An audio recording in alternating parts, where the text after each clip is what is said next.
Suatu hari saat dia menebang pohon di hutan, menemukan seekor rusa kutub yang sedang dikejar oleh pemburu. Sang penebang kayu yang baik hati membiarkan rusa kutub berlindung di tumpukan kayu bakarnya. Ketika pemburu datang, dia menipu pemburu. Rusa kutub sudah berlari ke depan. Rusa kutub bersyukur kepada pria yang menyelamatkannya.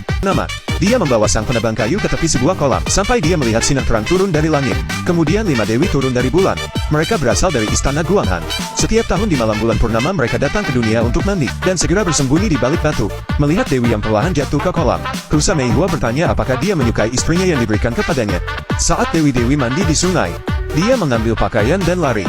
Dia diam-diam bersembunyi di belakang batu dan terus mengintip ke kolam. Pada saat itu, para peri baru saja selesai mandi. Mereka berpakaian dan terbang ke langit. Namun hanya peri yang pakaiannya dicuri, bersembunyi di balik batu dan tidak berani keluar. Tanpa pakaian peri terpaksa menjadi istri tukang kayu. Peri melahirkan 3 anak untuk tukang kayu. Setiap hari tukang kayu pulang dengan kayu bakar. Tiba-tiba suara drum yang keras terdengar di halaman mereka. Ternyata hari ini adalah hari raya. Setiap tahun di kota kecil ini diadakan berbagai acara perayaan pada hari ini. Pedagang dan pelanggan yang ramai di jalan tak henti-hentinya. Namun suasana meriah ini membuat peri semakin merasa kesepian. Karena dia teringat akan hari-harinya di istana surga. Semua ini terjadi karena dia kehilangan pakaiannya. Dan tukang kayu sepertinya juga melihat kegelisahannya.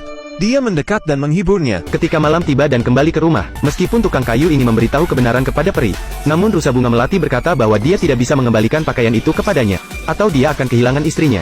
Namun dia tidak tega melihat penampilan peri seperti itu. Jadi dia berdiskusi dengan ibunya. Apakah bisa mengembalikan pakaian itu padanya? Langsung masuk ke dalam rumah. Mengeluar peri melihat cahaya emas yang berkilau di dalam rumah. Lalu dia langsung masuk. Namun yang tidak terduga bagi Yo dan ibunya adalah pakaian peri kembali ke asalnya. Secara otomatis mengenakan pakaian peri.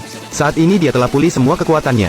Setelah mengucapkan selamat tinggal kepada tukang kayu, dia pun terbang keluar rumah bersama 3 anaknya. Terbang ke langit. Penebang kayu dengan susah payah memohon agar dia tidak meninggalkannya. Namun peri benar-benar merindukan dewa langit. Akhirnya harus meninggalkan penebang kayu. Penebang kayu yang kehilangan istrinya kembali ke tebing curam itu. Berharap istrinya bisa turun ke bumi dan bertemu dengannya lagi. Setelah menunggu beberapa hari, seekor rusa mekar datang ke samping penebang kayu, memberitahunya bahwa dia bisa membantunya terbang ke istana surgawi dan bertemu dengan peri. Saat bulan purnama, sebuah ember besar akan jatuh dari bulan. Ember itu akan terus menjangkau dasar kolam, mengangkut air kolam ke langit. Penebang kayu berdiri di tepi tebing curam.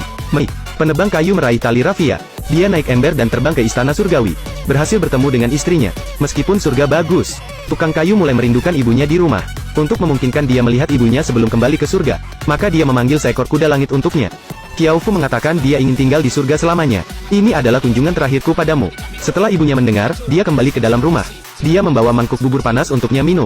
Karena terlalu panas, dia tanpa sengaja tumpahkan bubur itu ke punggung kuda langit. Kuda itu panik dan melompat-lompat. Tukang kayu terjatuh dari punggung kuda. Dan kuda terbang pun meninggalkan pria dan kembali ke istana surga. Pria saat ini sangat sedih dan marah. Sejak itu,